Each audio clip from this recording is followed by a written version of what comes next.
네, 4월 27일에 여행 스케줄을 짜다가 장애인 객실이 없어진 걸 알게 됐거든요.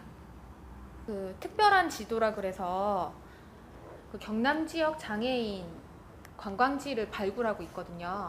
관광 책자에 넣었으면 좋겠다라는 곳이 몇 군데 있었거든요. 그래서 그곳을 가보려고 준비를 하던 중에 갑자기 장애인석이 사라진 걸 알게 된 거예요. 네. 그러니까 경전선이라 그래서 부전에서 출발해서 순천으로 가는 이 선로인데요. 여기에 무궁화호밖에 다니지가 않거든요. 그러니까 그때는 없어졌다기보다는 오전에 분명히 장애인 객실이 다니고 있었는데 시간이 오후로 갑자기 변경이 된 거예요.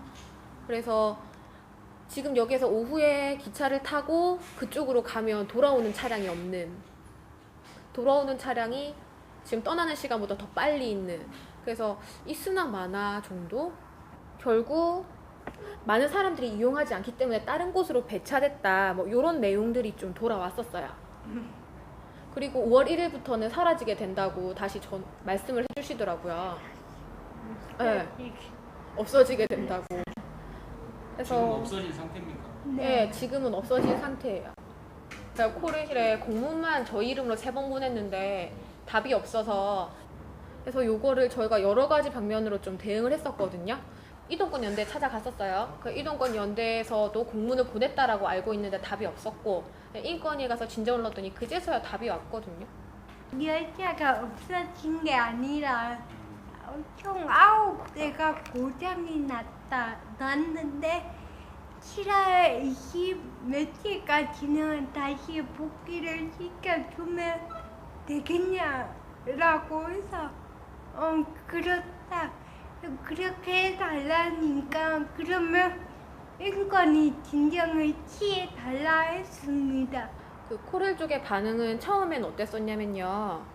이게 혹시 열차 시각 변경이나 아니면 이쪽에 이용하는 사람들이 많진 않지만 그래도 아예 없애는 건 너무하지 않느냐, 열차 편성 개편이 가능하냐라고 여쭤봤을 때는 어렵다. 그러니까 몇 명 사람을 위해서 이렇게 할 수 없다라고 하시더라고요.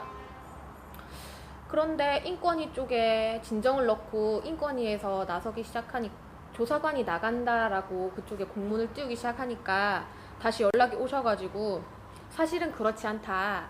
지금 그 열차가 딴 곳으로 배속된 게 아니라 지금 고장으로 인해서 수리에 들어갔고, 그래서 요거를 다른 곳에서 다른 기차를 그쪽으로 배차해 드릴 테니까 인권위에 진정 넣은 걸 취소해 주셨으면 좋겠다. 그래서 익산에서 여수로 가는 열차를 빼가지고 부전에서 순천으로 가는 이쪽에 하나를 넣어주겠다. 그렇게 손바닥 뒤집는 것처럼 쉽게 뺏어 줄 수 있는 상황인 건지도 궁금하고요. 그리고 익산에서 여수에는 알아보니까 한 4대 정도의 차량이 다니고 있더라고요, 하루에. 근데 경전선에는 단 한 개도 지금 없는 상황이잖아요. 진행 과정이 좀 어리둥절하잖아요. 처음에는 다른 곳으로 배속됐다, 열차가 더 많이 필요로 하는 곳에 배속됐다라고 하더니 다음번에 대답은 고장이 나서 수리를 맡겼다. 그리고 그 다음에는 취소해달라, 인권위 진정 취소해달라, 다른 곳에서 빼서 이쪽에 넣어주겠다. 그렇게 시행을 할 거면 인권위에 대해라도 정당하게 그럴 것이다 표명을 하면 될 텐데 굳이 자꾸 재촉하는 것에 더 다른 이유가 있지. 정말 고장이 안 났거나 수리 중이가 아닐 수가 있지 않을까라는 생각을 합니다. 그래서 지금은 그게 좀 하도 궁금해서 정보 공개 요청을 한 상황이거든요. 네, 지금 전국에 77대의 휠체어 객실이 있는 걸로 알고 있어요. 그래서 그걸 RDC 차량이라 그러는데요. 이 RDC 차량이 총 77개가 우리나라에 있고, 그럼 이게 어디에 지금 배속돼 있는지, 그리고 지금 현재 운행을 하고 있는지, 몇 대 정도 운행이 되는지에 대해서 정보 공개 요청을 한 상황인데 아직 연락은 오고 있지 않습니다. 대다수가 고장이 나서 운행이 못 되고 있어서 지금 이런 건가? 이런 추측도 한번 해봤습니다. 아직 확인된 바는 없고요. 그러니까 코레에서 답변이 오면 어떤지 확인이 되겠지. 이게 단순히 보면 그냥 기차 하나가 없어진 걸 수도 있지만 좀 깊게 생각을 해보면 이 약자에 대한 배려라고 생각을 하거든요. 그러니까 정말 어떤 공지도 없이 이런 방구도 없이 갑자기 장애인들의 시외로 나갈 수 있는 거의 유일한 교통수단인 기차를 없애버린 것. 이거 큰 문제라 생각하거든요. 그러면 철도공사 자체에서 장애인의 이용에 대해서 아예 염두를 안 두고 있는 것은 아닌가.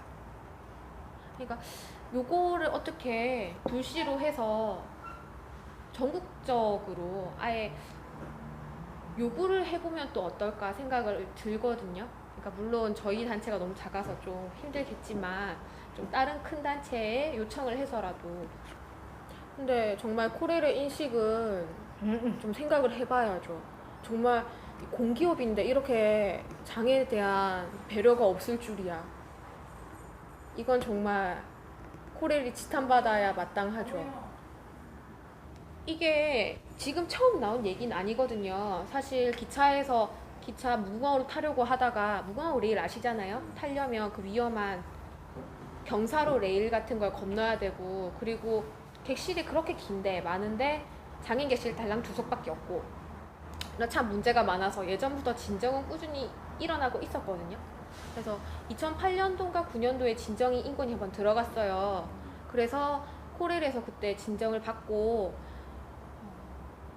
새마을호의 경우는 차츰차츰 아예 전객실을 다 아예 2014년도에 다 바꿀 거고, 그리고 무궁화호는 RDC 차량이나 뭐 기타 등으로 해서 지금 바로 보완을 하겠다. 이렇게 돼서 지금 RDC 차량도 생기고 같이 다니고 이런 부분이 있는데, 그렇게 하기로 이미 약속이 돼 있다면 어떻게 장애인에 대한 초나 장애인에 대해서 아무런 생각도 하지 않고 그걸 달랑 없애버릴 수가 있을까? 그럼 만약에 나중에 새로운 객실로 리모델링 되고 새로 된다 한들 기본적으로 바뀌는 건 딱히 없을 것이다 라는 생각이 좀 드는 거죠. 장인도 어딜든 갈 수 있는 권리를 왠지 더 박탈당한 느낌이 들고요. 더 많은 장애인들이 우리의 사업을 통해서 더 많은 곳에 여행을 함께하고 싶은 우리의 마음이 왠지 또 무시당할 것 같고 해서